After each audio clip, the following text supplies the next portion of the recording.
Hey guys, this lesson is going to be a deep dive on AWS Transit Gateway. Transit Gateway enables simplified connectivity. So it simplifies network management by acting as a central hub that connects VPCs and on-premises networks. It's very scalable. It supports thousands of connections, making it more scalable than VPC peering by quite a long way. And I'll show you some of that in the diagrams, but you may remember that with VPC peering, we have a lot of individual peering connections, and it really complicates our route tables. It does support transitive routing, so that was the challenge and the limitation of VPC peering, which doesn't allow transitive routing. Transit Gateway does, so you can enable that fully mesh connectivity with the Transit Gateway acting as the central hub. It supports integrated VPN and direct connect. So Transit Gateway can be used with both AWS site-to-site VPNs and direct connects, so it provides a unified gateway for both cloud and on-premises networks. Also makes your route table configuration drastically more efficient compared to VPC peering, especially when we start connecting a lot of different VPCs. So the number of route table entries you need is a lot lower. For cross-account access, transit gateways can be shared across accounts using AWS Resource Access Manager RAM as well. So let's say we have these 4 VPCs and we have a corporate data center or office. What we've done here is we put the transit gateway in the middle, and the transit gateway essentially connects to each of the VPCs. They're attached to the transit gateway. You specify one subnet from each AZ to enable routing within the availability zone. And then the customer gateway from the corporate office can also be connected as well. So TGWs can be attached to VPNs, direct connect gateways, third-party appliances, and transit gateways in other regions or accounts as well. Let's look at an example fully meshed architecture without transit gateway. So we have the same 4 VPCs. We establish VPC peering connections, but these are not transitive. So we have to create fully meshed configurations. That means 6 VPC peering connections just for 4 VPCs. Then we connect in the customer gateway as well. So each VPC essentially needs a connection. That's an IPsec VPN connection. So there are 4 site-to-site VPN connections to the customer gateway. To make this architecture redundant, you'd need to add another customer gateway and double the number of site-to-site VPN connections as well. So it's getting very complicated. Now, from a routing perspective, and I went through this in the VPC peering lesson, the number of route table entries starts to get complicated. And as we increase the number of VPCs, this gets worse and worse. It becomes a pretty unmanageable mess. So let's have a look at a fully meshed architecture with Transit Gateway. Then we have our 4 VPCs and our corporate office. Transit Gateway is the network transit hub that interconnects the VPCs and the on-premises network, with the VPCs attached to the Transit Gateway directly. Now we can enable fully meshed routing between all of our VPCs and the corporate office. Again, the TGWs can be attached to various different types of networking connections, including VPNs and direct connect gateways and third-party appliances or transit gateways.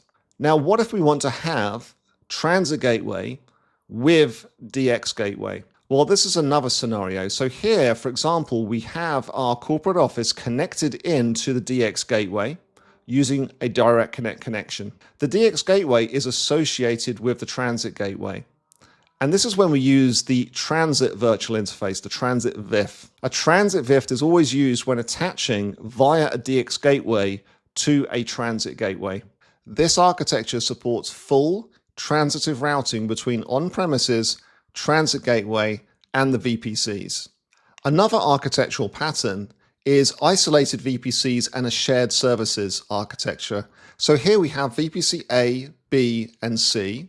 And then we have VPC D, which is shared services. What this means is A, B, and C should be able to access the resources and services in VPC D. That's where we're sharing centrally certain applications and services. But we don't want A, B, and C to be able to communicate with each other. We're also connecting an on-premises data center. So we have our site-to-site VPN, and each of the VPCs is associated with a transit gateway. In VPC A's route table, you can see that we have the local route, and then for everything else, we're targeting the transit gateway. So the route tables for VPC A, B, C, and D are going to have similar routes. essentially the local route, and then everything else goes via the transit gateway. We then have the transit gateway route tables. You can have more than one route table, so this is route table 1. This is associated with VPC A, B, and C. We can see that we have 10.99.99.0.24, that's a propagated route via a VPN attachment, that's the data center. And then we have VPCD, 10.4.0.0/16, also propagated. So each of the VPCs will be able to access the shared services, VPC, VPCD, as well as the data center. Then we have Transit Gateway RT2, so this is route table 2. Also a Transit Gateway route table, but this one is associated with the VPN, so the on-premises data center, and the shared services VPC, VPCD. In this case, it has VPC A, B, C, and D as an attachment. So we can see that the shared services VPC and the data center via this route table will be able to connect to VPC A, B, C. In the route table 1, though, each of the VPCs A, B, and C will not be able to route to each other. They can't see a route to each other. However, they can access the data center and the shared services VPC. So that's another architectural pattern. Transit Gateway essentially functions as multiple isolated routers in this design. VPC A, B, and C can communicate with VPC D, but not with each other. Attachments associated with one isolated router can route packets to each other, but they cannot route packets to or receive packets from the attachments for another isolated router. Let's have a look at Transit Gateway Connect and SD-WAN. So SD-WAN, or Software-Defined Wide Area Networking, is a system that connects branch sites over the internet using smart routing, so a software layer in the management plane to control the data plane, and it picks the best path based on performance. It replaces or supplements multi-protocol label switching MPLS by using multiple links, the internet, LTE, and fiber with automatic failover. SD-WAN appliances apply traffic policies, monitor link health, and steer apps over the best path. In AWS, you deploy a virtual SD-WAN appliance inside a VPC to act as the cloud endpoint. And a variety of vendors provide these appliances. That appliance will then connect to AWS Transit Gateway Connect using GRE tunnels and BGP. And Transit Gateway then shares routes between SD-WAN branches and all connected AWS VPCs. Transit Gateway also supports multicast routing, and that's between subnets of attached VPCs. The TGW routes traffic for instances sending to multiple receiving instances. Multicast domain membership is defined at the subnet level. And multicast groups identify hosts that send and receive multicast traffic by groups of IP addresses. Multicast group membership is defined by individual elastic network interface. IGMP, the Internet Group Management Protocol, is then used for managing multicast group membership. Multicast routing is not supported over Direct Connect, site-to-site VPN, or peering attachments. You can monitor your transit gateways through Amazon CloudWatch. There's Transit Gateway metrics in the namespace AWS Transit Gateway. There's attachment level metrics. And we've got Amazon Flow Logs to capture information on the IP traffic routed through the TGW.